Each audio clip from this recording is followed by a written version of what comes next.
The problem definitely, as Equal Education has pointed out, lies at the primary level. I think their latest announcement they made was that at grade 3 level, learners in traditionally poorer schools and rural schools are already behind the rest of the learner group. What I honestly believe we should be doing, for me, there's one constant denominator in all of this over the past few years, and that's the teacher that's standing in front of the class. We have the same teachers that taught this year's matrics, taught the previous years and the year before, and are going to teach the learners that are coming in 2017 and 2018. So I think in order for us to make a big impact, we need to focus on teacher development.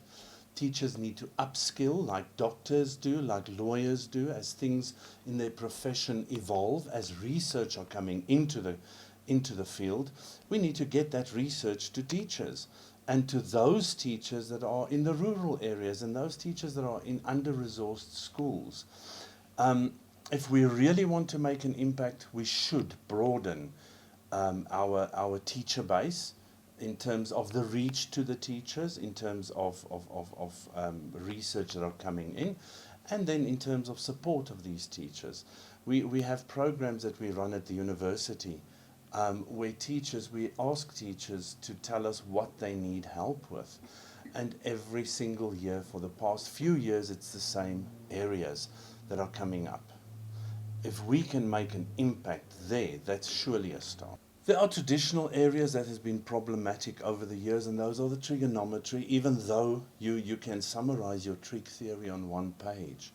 The application of it is so wide. And I think that's what teachers are uncertain about.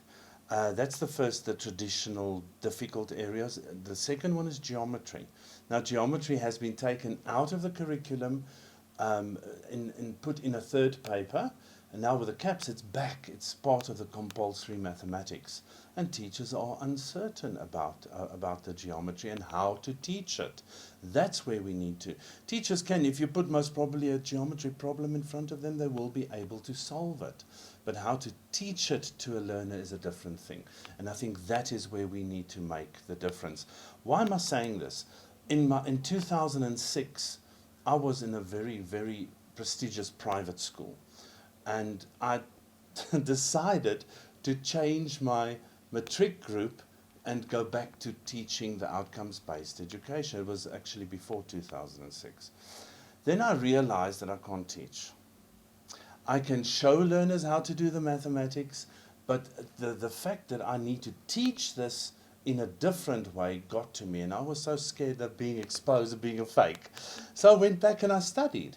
And I mean, I learned about theories that have been formalized in 1976. I think it was Richard Skemp's relational understanding and instrumental understanding in assembly. This is just one. I learned about this in 2006, 30 years after this seminal paper reached the maths education world. Why is that so?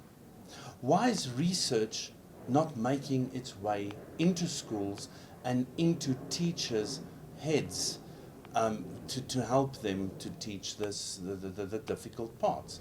Another difficult part that we often get now recently is statistical reasoning, funny enough, and probability. Teachers are very uncertain about probability and how to teach it. So if we want to make an impact, these are the difficult areas that teachers have said are difficult for them to cope with and to teach to learners effectively. We need to get pedagogical issues out there.